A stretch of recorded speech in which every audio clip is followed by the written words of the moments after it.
Welcome back, everyone, to another episode of the One Up XP podcast. I am Michael Stevens, aka Flake of Wrath, and today I am very, very happy to introduce our first out-of-school esports program, and also a very funny but very decorated man when it comes to esports. I say very decorated. We'll get to that in just a little bit, but let's jump into that intro and get into this podcast.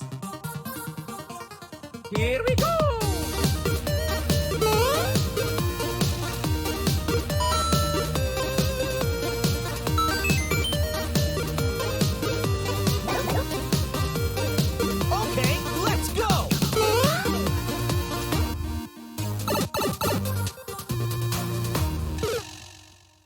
Oh, I love that intro so much. And now we bring in Doc, and you can call him or refer to him as Dr. Chris Haskell. Thank you, Doc, for being here. I appreciate it. Boise State is in the house.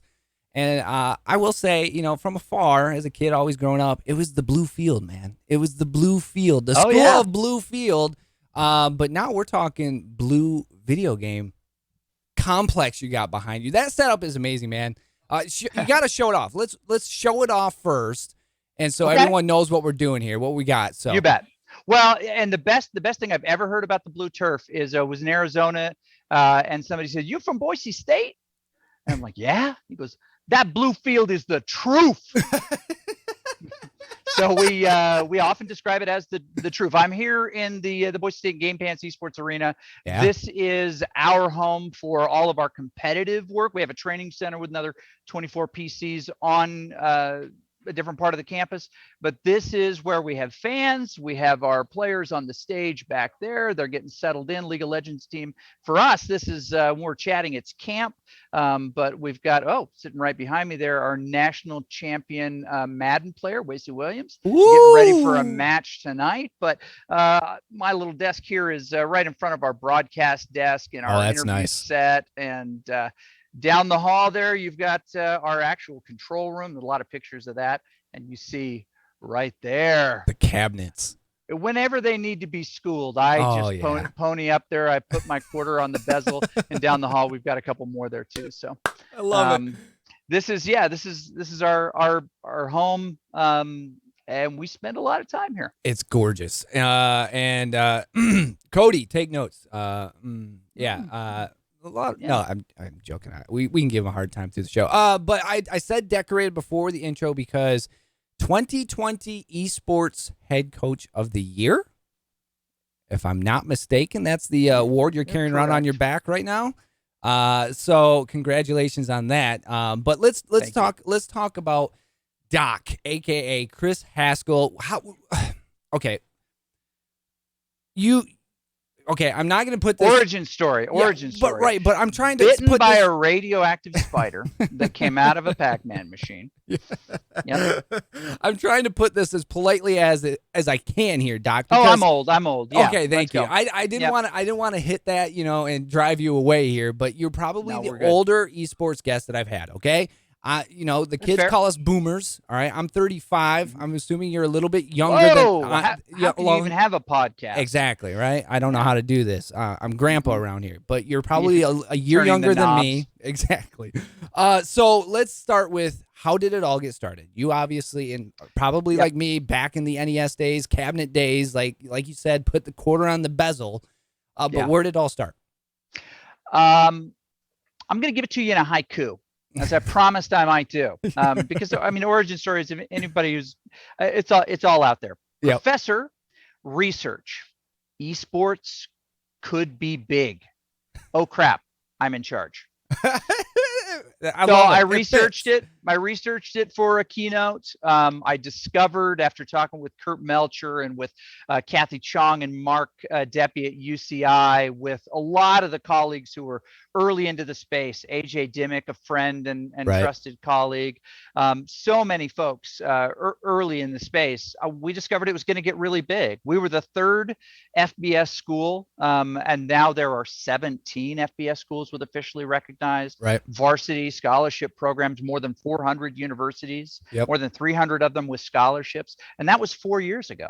So we knew it was going to get big. I brought the idea forward. I wasn't smart enough to get out of the way, and they pulled me in. But this is really comfortable for me. Yeah. I've been faculty here for 15 years. I've always been on the game side of education, and this is just an extension of that. The students are amazing at and have for the last 4 years, basically giving me a second, maybe a third doctorate, maybe a doctorate in each game by high level players teaching me what they know, right? Bringing me along. Enthusiasm got me most of the way, and the students got me the rest of the way. So yeah, that's kind of how I got to where I am. So I say it all the time. It's the greatest scam I've ever perpetrated. And not only head coach of esports, but also associate professor. Now, like you said, obviously professor, but what a professor of what? So basically I'm aligned with the College of Education, right? Specifically educational technology, where I served my first 10 years here at the university. And for this is starting my 5th year in esports, I've had that assignment for the last bit. Nice. Okay. So perfect. There we go. We got the little bit there on Doc, and we got the background of his amazing complex there, because he knows he wants to school us on cabinets here in a second. Chat. That's but right. Achievements for Boise. Let's talk about the Boise program and the achievements. Obviously, we told you Esports Coach of the Year last year. But what other? Obviously, you said you had the best, one of the best Madden players. But what else do you have under your belt? So let me give you the laundry list.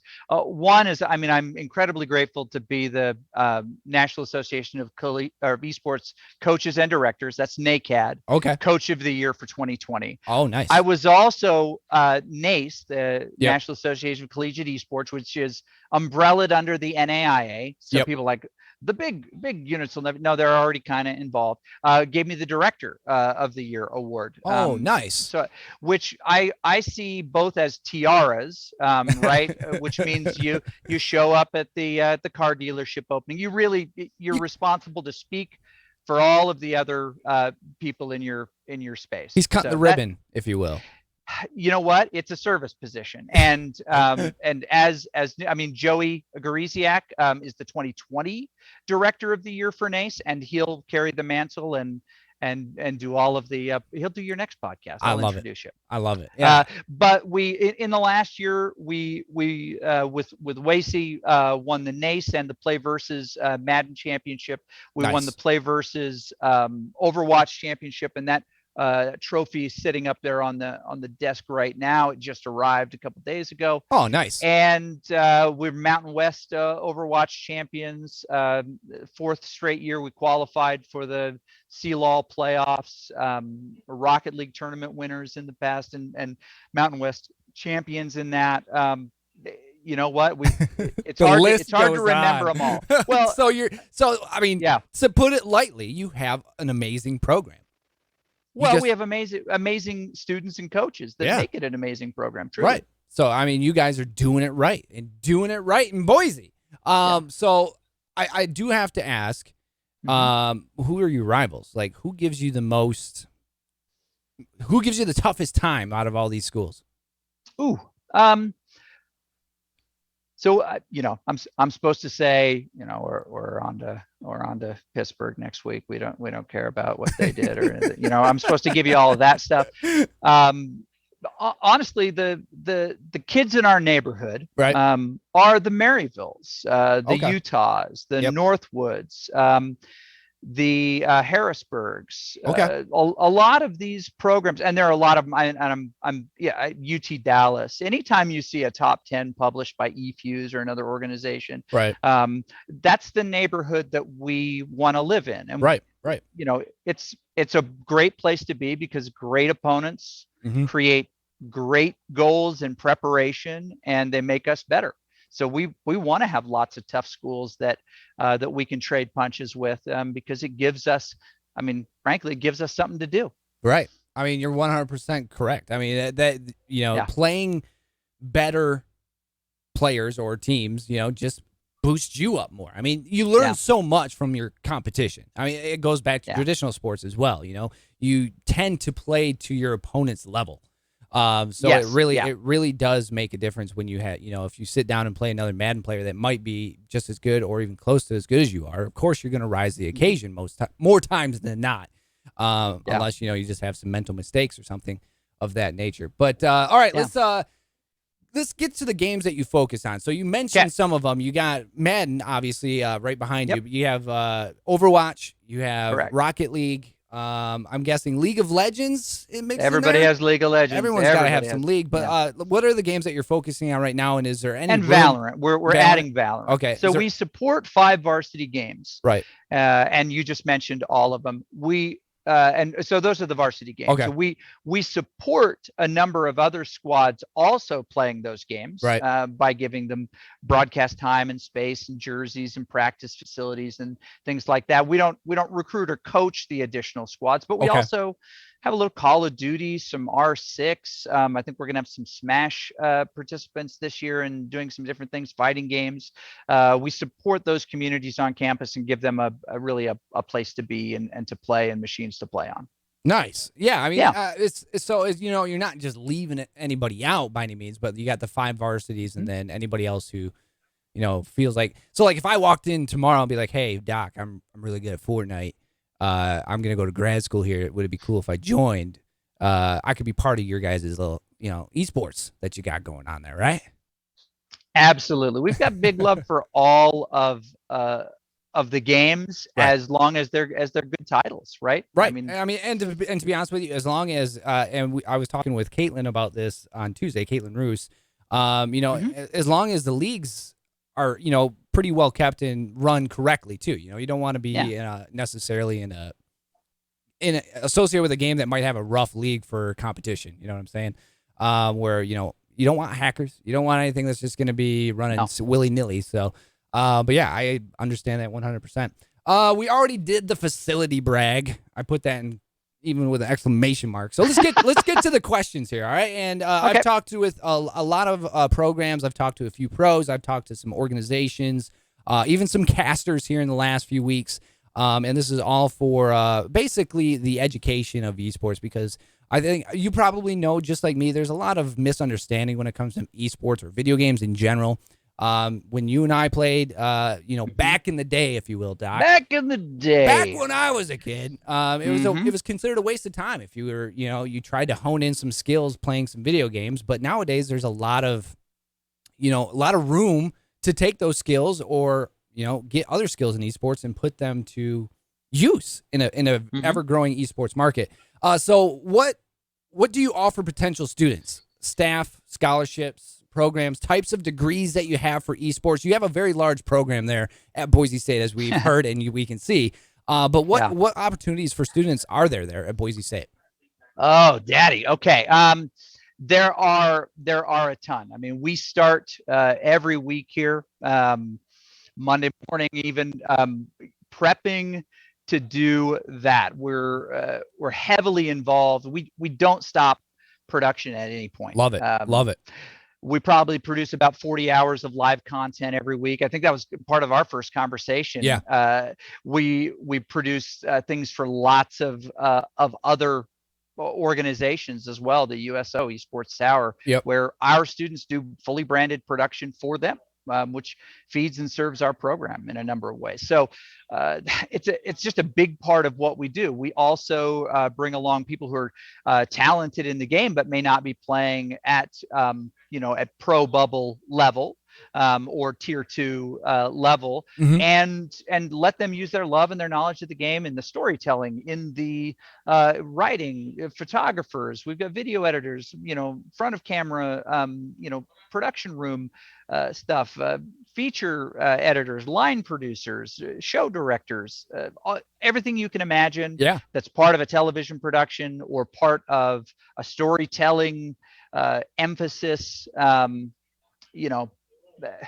It's really interesting. I mean, say you love me, you would have loved this as an undergrad, wouldn't you? Oh yes. I mean, to be honest with you, you have heaven behind you, and just in that program. Cool. I mean, to be honest with you, when I was coming up, when I graduated, by a landslide, it was I have a landslide up. I mean, the thing with when I was in school, internet gaming was just coming up, and I didn't have the opportunity that a lot of these kids have, because if I did, I would have gone down a different path. Like, don't get me wrong, I love weather, but You know, I mean, I who love doesn't video love games. thunder snow? I mean, Yeah, exactly. You know, Mhm. but it is amazing to see what you guys have to offer the kids and what those kids can come out of your program doing. You know what I'm saying? Like the production aspect of it is huge because it's not only in esports. They can take that production background and get Yeah. jobs at news stations or at Yeah. stations, you know, Well, around the country. let me give you a prime example that's happening right now. We could not make this up. One of our folks put up on the screen a broadcast of another event. It happens to have two of our casters, one who's a graduate of the institution and another one who's one of our regular stable broadcasters doing this national event for somebody else. I love it. And they got that experience here. Yeah, and that's huge. And see that's what I'm trying to bring to light to people is it's not just about the thumbs and sticks or the hands and keyboards and mice. It's everything else wrapped around it as well. And not to mention when you dive in deeper than this, you have game design, you have coding, you have everything that goes around video games, not just the player itself. And you have scholarships for all of those things out there across. Yeah, we do. I mean, we're on our recruiting board. Yeah. We're looking for the next level of talent. Love it. I went and offered in living room a scholarship to a young man who's an amazing video editor and content creator, and we scholarship him to come in and do what we do. But he had the same experience that a high level athlete would have. You know, living room. I'm in my suit, talking to mom and dad, saying we just love for this young man to become a Bronco, and you know, have that front row seat to the next part of his evolution. Love it. I love it, and that's exactly what I'm trying to convey here. So thanks for that, Doc. You bet. With the new and ever-changing landscape that is esports as we know it right now, it seems though as you, Doc, and Boise State are staying in forefront, what are you doing to put yourself ahead and out front year after year? Well, like, what are you guys, what's the secret in the sauce, Doc? What are you guys doing that's different that's putting you out front?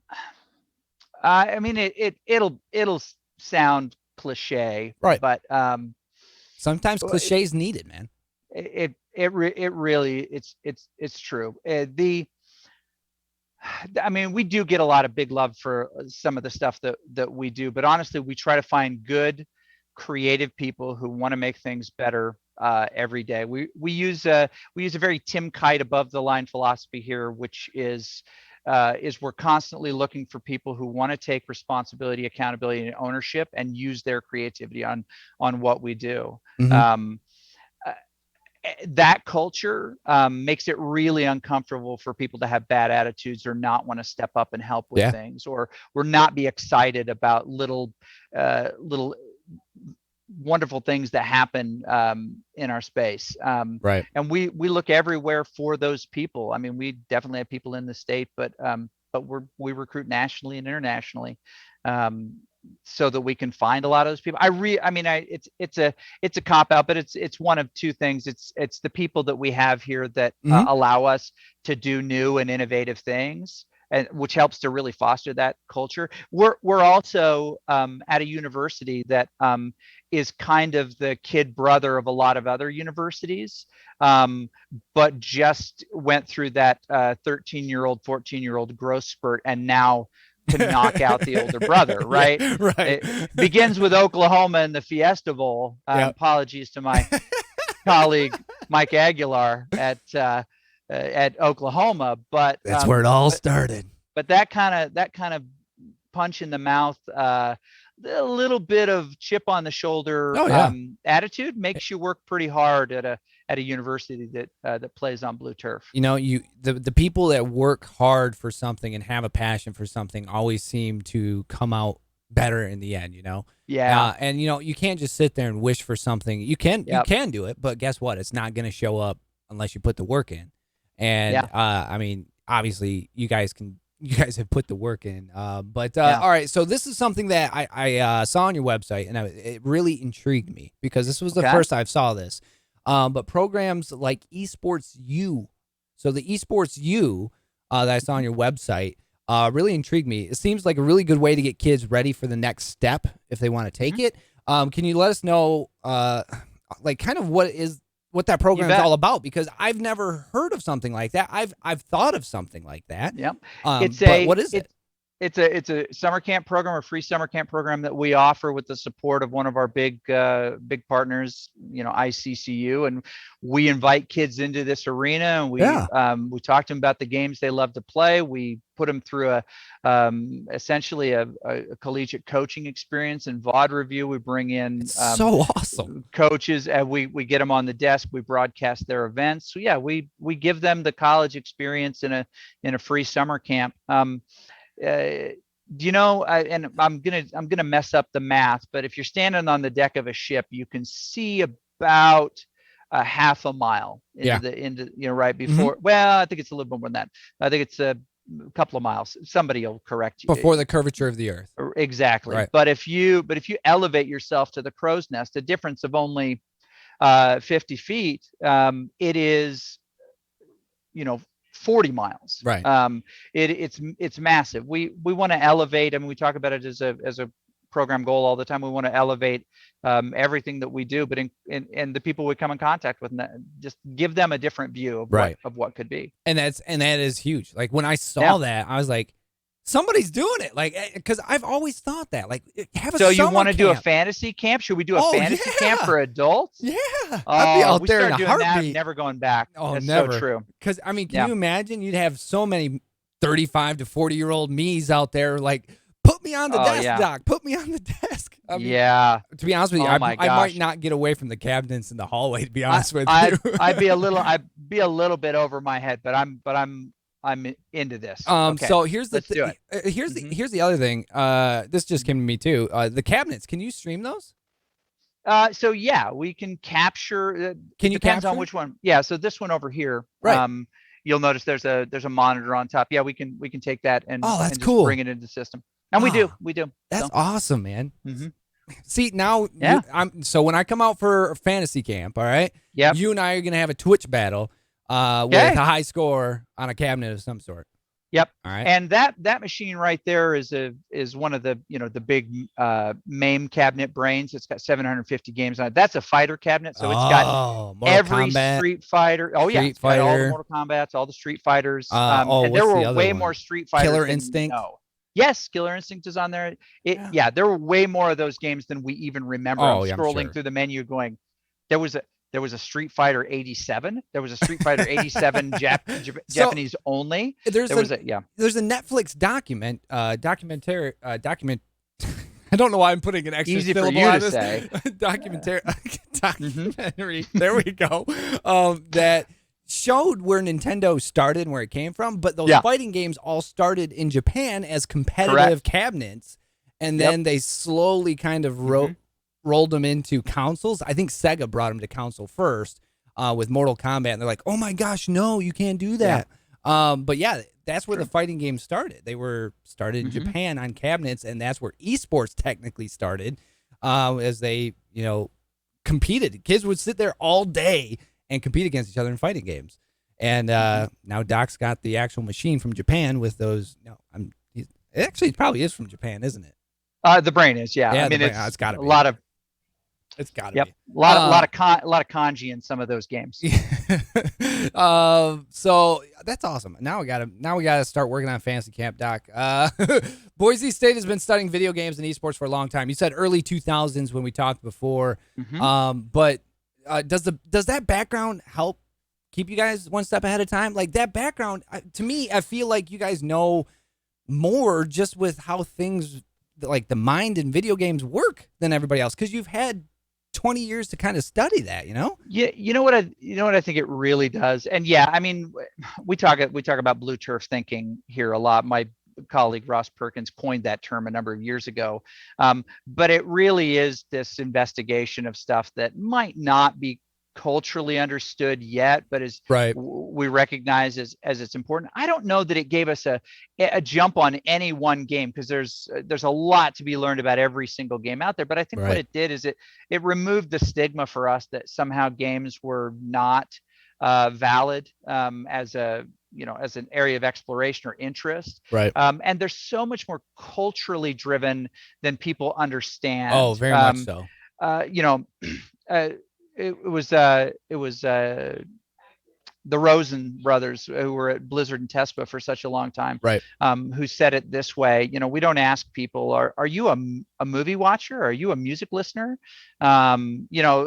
We stigmatize games as if it's some other form of media, but it's just like the other two, and they have their own tropes. I mean, it's a Mario. Yep. Everybody recognizes and references. I mean, most culture is repeated or displayed. Mm-hmm. Video game culture is just as high as I'll have what she's having, right? I mean, we call on these little tropes to call back a Harry Met Sally, or to, Mm-hmm. we'll say, I feel like I got wrecked by a blue shell, right? Comes out of nowhere, I was doing fine and someone just sabotaged me, right? It was one of those kind of things.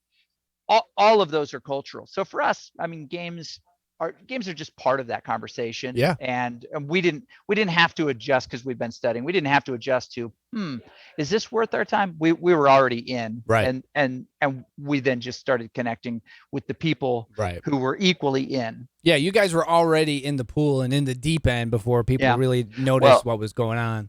And never forget, universities are in the business of building communities and giving them knowledge and experience so they can go and do the next thing. Right. AJ Dimmick at Utah said that that their amazing esports program and their EAE program, which builds game developers, is just an extension of the culture that's on campus. And so they're honoring the culture with their esports facilities and their teams. Yep. And that's the right thing to do on a college campus. Whatever that culture is, you want to bring that family together and give them something to cheer for. Schools like Michigan and Michigan State, and that other one down below in that other state we don't talk about. We don't talk about the state that I'm thinking of anyway. Have similar cultures, and they bring their people together, both current, future, and of course former students together, and fans to celebrate together. It's a community. I mean, universities have to build community. And gaming is just one of the ways that they build community. I mean, even when you break it down even more than that, I mean, gaming is a community in general. Like even when you get down, when you break it down even to more, like me as a streamer, I don't want to know more than that. Too much already over my head. But I mean, the communities within gaming industry is wild. And then when you consider like how universities are the same way, but the communities within gaming itself, they are huge. I mean, even when you look at the streaming community and gaming community, mix those together. I mean, you have so many communities that you're really introducing or bringing, together. And like you said, culturally, gaming is just a part of everything. And like I turn it back to, so when battle royales were released, I mean, H1Z1 was around 2016, 2017. But that was really our first kind of introduction to a well-known BR. But it was PC. It was not console yet. And then when Fortnite and PUBG hit on console probably 2 years later, 18-ish, consoles were like, oh, what is this kind of thing? But by that time, PC gamers like, it's Battle Royale, kind of getting old of this. But you see it come and go in waves. But then Fortnite hit, and it's just like, wow. Culturally, the video game, I will forever say, as much as people may not like Fortnite, it turned the gaming industry upside down. It allowed for everyone to play on different platforms together. They were so big that they literally could do what they wanted to do and change the game, the way that games are played. I mean, can go back to the day when Nintendo, Sega, and PlayStation were out? There was never a thought, or even when PlayStation, Xbox, like, no, you can't play with that dude over there. That's against the rules. Right. You have to choose a console. Right. Well, it's world turning in a sense, and never forget, it single-handedly saved middle school dances, because without Fortnite, the boys were out, and then there was the floss. All those emotes, baby. And then they're like, okay, we'll go now. The middle school boys will go to the dances because they have a couple of things they can do. It's true. It's true. I'm right. You know what the funny thing is? One of my friends as a teacher, she's like, yeah, we had to give kids detention today. I was like, why?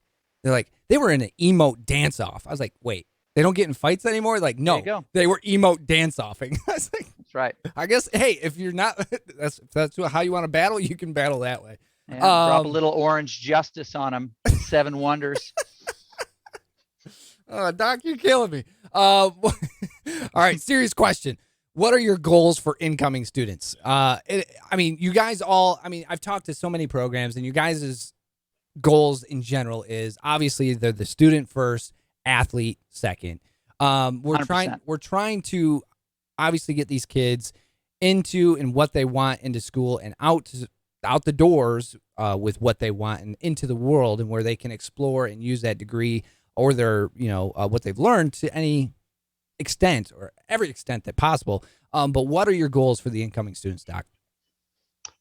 That's a great question. It's going to sound really strange, but ours is to get them acclimated and comfortable to team life. Some of them have athletic experience and they know what it's like to be on a team. Right. Some of them, while they maybe have played competitively, they've never been on the hook for what a teammate needs and how to. So we actually, one of the things I want them to learn early is the culture, and we have to decide and be explicit about what that is and what we expect. Right. And we have to continue to teach it and teach it and teach it so that we can be successful. Yeah. I mean, it's going to sound very, very football coach, but no, you're 100% correct. When you think about it, like when we were in high school, we always laughed because I played hockey, football, and baseball. And the thing is, you always get those speeches from coaches like, you're on a team, you have to play as a team. And it's like, okay, coach, But when you get into life, yeah, exactly. That's exactly what you're saying. I'll go play my best, but, whatever. No, the thing is you work more than likely with a team of people. And the better teammate you are, the easier and the well-oiled machine's going to run. But like, if you're not going to be a team player, obviously the machine's not going to run very well.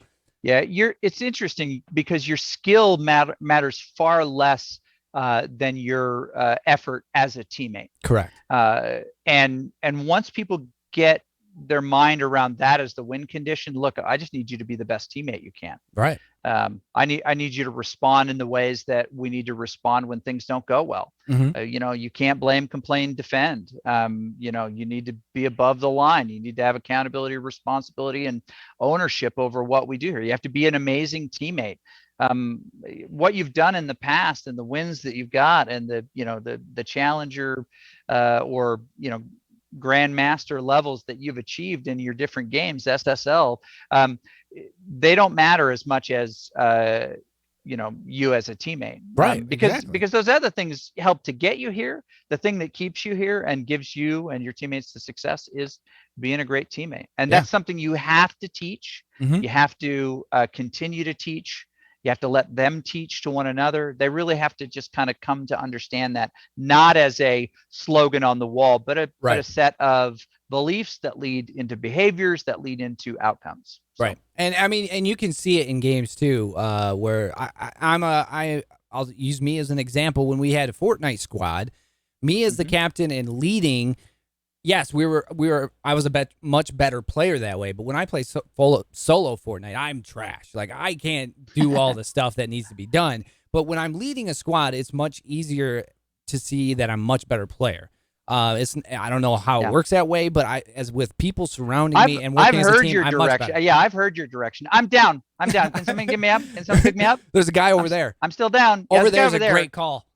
Yeah. Over there. Over there. Where the first response? Yeah, first response be over Here, where? Pick me up and I'll shoot him. Oh, it's exactly what it is. So, is there a cap for the number of players that you'll carry or students that you'll carry in your esports program? At this point, we're supporting 5 games. One of them is a 1-player game sitting behind me over here, right? But typically, we will carry additional rosters to games that we can adequately support.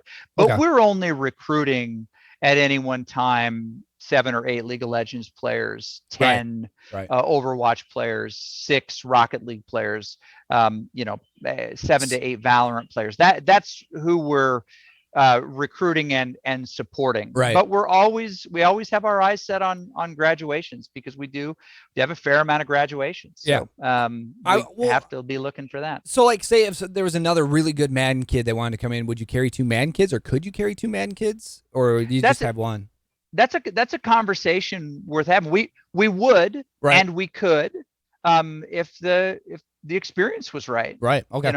Truly, we didn't intend to do sport games here originally, but we got connected with Boise and said, oh yeah, he's pretty phenomenal. We love having him around. Yeah. So let's do all we can to support him. Let's scholarship him. Let's support him with scouting and additional coaching where we can. And that's awesome. Love it. All right. So here's a question that you have to think in the future for, Doc. All right. I can't predict this one or forecast this one for you, but you have to think in the future for this one. But where do you see Boise State and esports in 5 years down the road?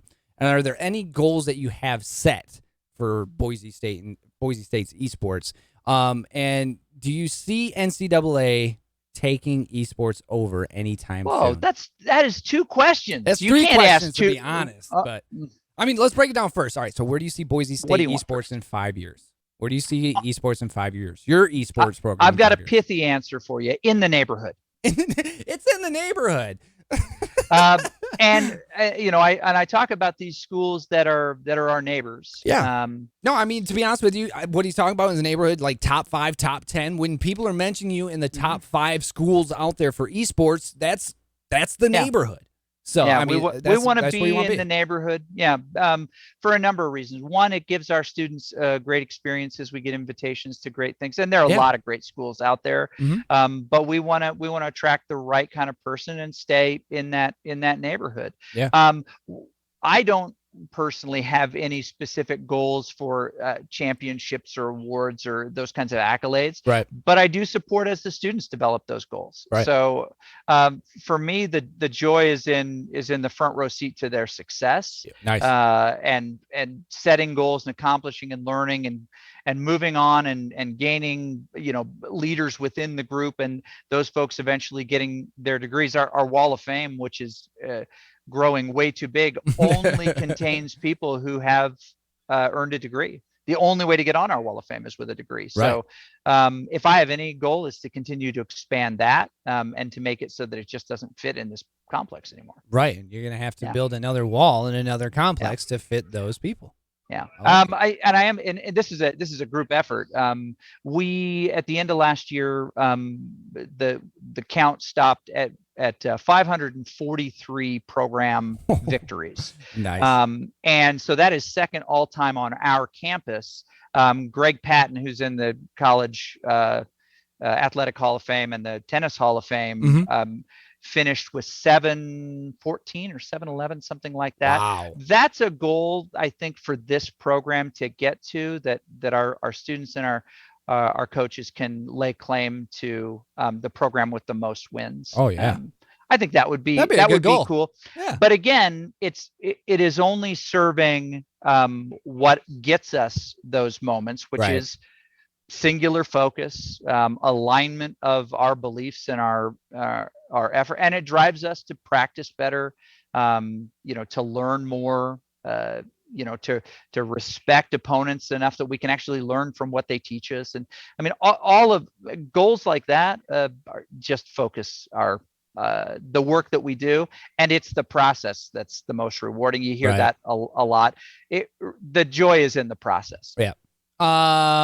And I agree with you. I mean, that to me is goal in itself, getting kids to succeed, and seeing, those kids succeed and go on to great lives and having all of the abilities that you help push. Like the folks that are broadcasting this event right now that happens to be on it. It's crazy. Is that on your Twitch right now? No, I think we're just pulling it down. We're not producing it. Somebody else is producing by the way, I do have their Twitch, guys, right below him. It's Boise State, capital B, capital S, and then also their Twitter down below at Esports BSU. So make sure you guys check all that out. Their Twitch, by the way, phenomenal videos. So obviously with the production, it's great there. But the third question in that, and I ask everybody this just because it is the wild, wild west right now with esports still in college, but do you see the NCAA taking this over anytime soon, and how? here's what I would say. Naismith famously invented basketball. Yep. Not going to come back and ever patch basketball. Basketball is owned by the organizations that play it. Right. They decide what it looks like. Is there going to be a 7-footer meta? Are we going to limit it to 4v4? They can do all of that. But because these games are owned by companies that decide who plays them, that's a good point. It doesn't really lend itself to an NCAA coming in and trying to monetize it, because it can't do it without their agreements permission and support. Yeah. Naismith is not gonna challenge the right for the NCAA to use basketball in March Madness. Right. Naismith is not asking for a cut. Right.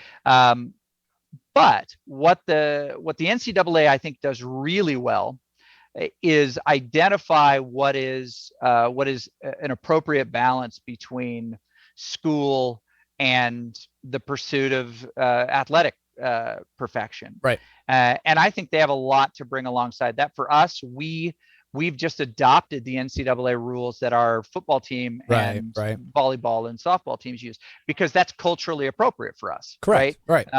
We're an FBS school. Student athlete means something different than it might mean at Northwood. And that is a dig at Cody, just so you know. Cody, if you're listening, I was definitely aimed at you. But I couldn't resist. No, you had to. I like it. Yeah. And again, a ton of love and respect. Yeah. we like to chew each other up sometimes. It's fun. But for us, 20 hours a week, 24 weeks of contact, grade minimums, that type of relationship is really important for the student to have with the school. Right.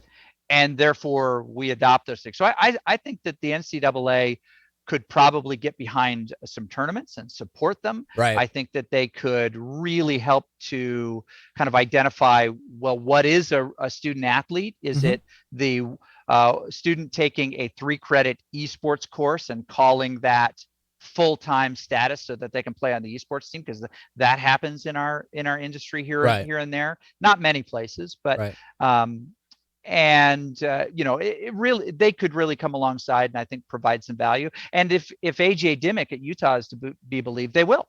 Right. They will eventually find a way to help support their students, because the number is growing. However, we talk about amateurism. Last year it was over 2 million. I guess technically it's 2019, 2020, because they didn't really finish it. 2 million in prizing given out in collegiate bowling. Really? Yeah, I mean, so you think about that and you're like, oh, that's it. Well, and the way the NCAA deals with some of those is to say, well, we're not going to regulate this because there's another organization that does a good job of regulating it. Right. We're just going to insist that all folks use that body for regulation and will be certified every once in a while. They just don't mess with it because, I mean, let's be honest, collegiate bowling is probably not the same moneymaker as March Madness. No. I mean, it's close. But, although I would love to see Shenandoah and Bay State battle it out mano a mano, 10 frames. Oh, what's that? What's the meme where the guy, the top pro bowler of all time, what's my name? Yeah, nobody knows. I can't remember. Yeah. Exactly. But yeah. So that's the questions. We made it through the question portion. Doc, you survived. You're not out of the hot seat. You're not out of the hot seat yet, but you've survived the questions. What? But we do have a fun. You tell some little lies that I don't know about. Yeah, Cody gave me 10 questions to ask you. No, I'm joking. These are the 10 questions that I did ask Cody. Talk about your pitch to future sponsors. Yeah. What would you like to say to who are the top 10? Yeah, who are the top 10 sponsors you have not yet spoken to? Okay, I have 10 rapid fire questions for you. Okay. I used to coin it in a minute, but the problem is everybody has to defend their answers because they think that their answers aren't good. So, we'll see about 10 questions, all right? So, first off, you can use cabinet for this one, but I don't know, your age might catch up to you on this one, but favorite platform / console? Xbox. Oh, hey, there you go. Mm-hmm. I've had a fair good bit of Xbox answers. I'm not going to lie. Who's monologuing now? Yeah, I thought you were gonna say, the Tekken cabinet in the back I got over here. No, I mean Xbox. To be honest with you, when Xbox launched, I mean their first Xbox was great. The original 360, we just could not be. To me, the 360 is the best console ever made. It was just so clean. The OS was good. The only thing you had to worry about was the Red Wing of Death. But right. I mean, I probably have more Modern Warfare hours than yeah. any other single game. Although Overwatch is kind of getting close. I think Modern Warfare 2, I buried more into that than Modern Warfare. But yeah, I mean. That console, I put so many days into that stupid thing. And because I'm old, I loved World at War. Oh yeah, that's to me is my favorite Call of Duty. Because mine too. Mine too. And I would say, kids, now look at this. That's not at all what those bunkers look like. In fact, they were. Back in my day when I was over there fighting. That's right. There's no way they'd have rushed forward like that. Now, what I remember was. Exactly right. So favorite game. Number 2. It's a toughie, I know. Right in this World at War is my favorite old game. Yeah. Overwatch is probably my favorite main game. Yeah. Mm-hmm. Yeah, and I agree 100% with you. World at War was so good. Mm-hmm. It's kind of like Call of Duty perfected because for a long time Call of Duty dealt with World War I, World War II. But they really perfected it with World at War before they kind of got away from the old generation wars. But it was just so good because they added Headquarters. Headquarters was such a good game type. And it just opened the world to really the Call of Duty became Hardpoint. I mean, it was competitive in Call of Duty. That was kind of where it started for a lot of gamers my age anyway. That was the competitive opening because I'll tell game you, battles took over for all the games and stuff like that. So, and I'll tell you, and this will be a nerd thing to say, but the ejection of the bandolier on the M1 Garand, that's what I've shot one. That's what it sounds like. Yeah, so I was like, what? Oh, this is so cool. And the games were because we always they put the DP-28 in there, the dinner plate we called it because it has the ammo thing on top. And yeah, those guns were so well done. But that was when Call of Duty really kind of cared about their games. I say that now because Warzone they just don't care, but that's a different podcast. Go-to snack while you're gaming. Or if you're just busy, doing whatever, coaching, I don't even care. But what is your main snack during session time, man? It's gonna be almonds. Oh, that's good. That's good. They're usually pretty flavored. Yeah. I go wasabi. With yep, exactly. What did I have the other day? Roasted almonds. Just roasted almonds. Yeah. And keep in mind that 95% or more of my time in gaming, I'm standing near or behind players, so watching what they're doing, seeing how they're developing and playing. Right. Yep. Favorite TV show / movie. I'm interested in this one. I'm just going to go straight Ocean's 11. Oh, that's a good one. Yeah. I haven't heard that one yet, but it is a good movie and all the good Oceans trilogy. are good. Yeah. And then it's not my nature to be mysterious, but I can't talk about it and I can't talk about why. Good. That's a good one. What about a TV show? I love a good Law and Order. Just because they're always the same episode. Is there one in particular, like SVU or? Probably like the original one. Okay. Where you've got the Lenny Briscoe and I loved he and Jesse L. Martin in that. Always talking to the guy you're talking to about murder and you can't stop unloading the van. Oh yeah, Michael Rodriguez. I remember him, right? Yeah, exactly. A lot of that. Bad John both Mulaney good, both good, good references there. Favorite guilty pleasure, Doc? Oh man, this is gonna sound strange. A day off. Actually, to be honest with you, me being in the TV business, I don't find that strange at all. But some people might. No, a day off. A day off. It doesn't happen very often. No, it doesn't. And I can say from when I ran the morning show for 11 and a half years, I started my 9.5 schedule this week, or 9 to 5 schedule this week. In 11 and a half years, I didn't want to take vacations because I didn't want to leave the show to someone else. And to be honest with you, no one really wants that shift. I mean, 2 a.m. to 10 a.m., I was just like, I'm just going to work it. I'm just going to do it. Yeah. And I was reluctant to take days off. But that's just my mind working that way that, this is my shift. I'm kind of a big part of the show. I want to work that. I want to do this, get it right. I don't want to leave it to anybody else. So days off just are, a guilty pleasure. They are. Favorite traditional sport pro team. Who's your pro teams, Doc? It's going to be, and this is not going to be popular for some of your listeners, but the other half will like it. I am an old school Packers. Fan. Okay, yeah. So like Lombardi. Yeah, I knew Lombardi. He was a good kid. Jerry Kramer is a local of Idaho, and he played in the Bart Starr Lombardi group, and he's lived here for a long time. My colleague at Lakeland University, Amon Green, a longtime Packer. For me, running back for me. He's a running back. Yeah, he's running back. 10 years for the Packers, 2 years elsewhere. Yep. I think Tennessee and somewhere else. Being in Michigan, I'm stuck being a Detroit fan. But, I mean, the Red Wings are arguably one of the historically best hockey teams. But we also have the worst football team known to man. I was going to say, is Detroit close to getting a pro football team? They've been talking about it for 60 some odd years, but they still haven't signed on that yet. Okay. That'll be great. We have some of the best players in the world come here to retire early. First car, Doc. First car. It was a Ford EXP, which was basically an Escort. It was like an 86. It was an 80. Yeah, it was like an Escort chassis, but they took out the back seat so that it looked faster. Right, exactly. I remember those. Ford EXP. Mine was 89 Ford Probe. Let's go. The white with the flip up lights, baby. Red interior. Man, it was. Whew. Let me tell you. Yeah. Cat or dog guy?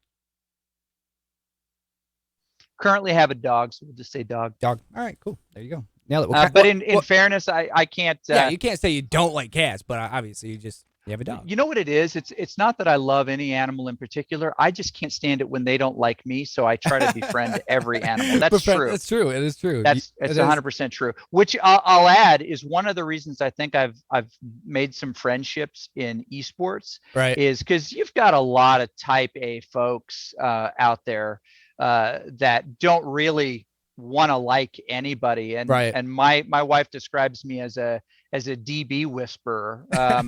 She says I can take some of the jerkiest guys and somehow make them friends of mine, and I know that I've done that in esports. Yeah, and I mean, to be honest with you, I can see that. I get that from you. I can feel that aura from you. Like I just know like Doc is going to make everything good, if you will. If you're in esports or in life, if you're a bristling, barky dog, I'm going to try to calm you down. Yeah. Number 9, would you rather be attacked by one horse-sized duck or 100 duck-sized horses? I think I can slay the duck. Oh. The big duck. The Zelda's coming out in him right now. Mm-hmm. I think I can slay the duck.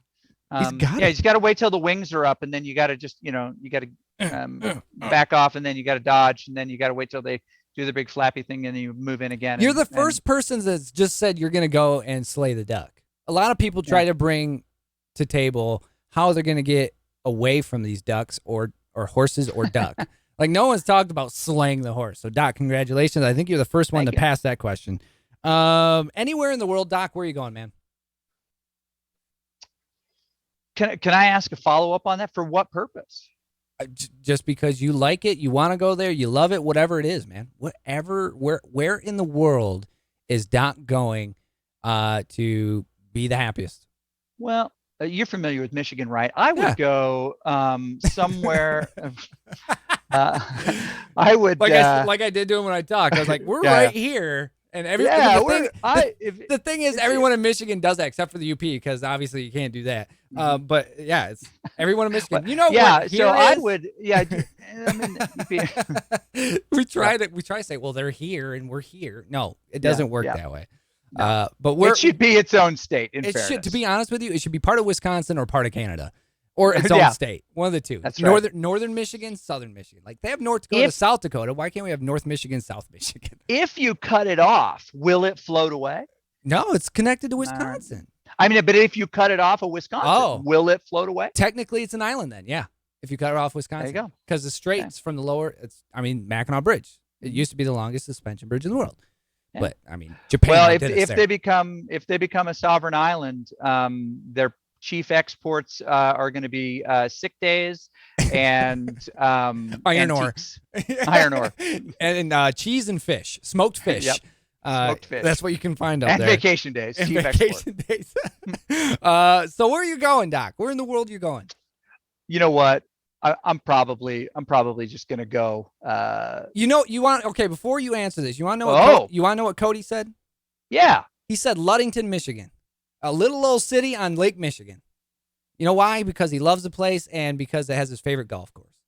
All right, I'll tell you where I'm going. I'm going to Dan Clark's private island in Canada. So, where's that at? So Clerky from Maryville, he and his family he was telling me about it. They have an island up there, like a lot of Toronto, Ontario folks.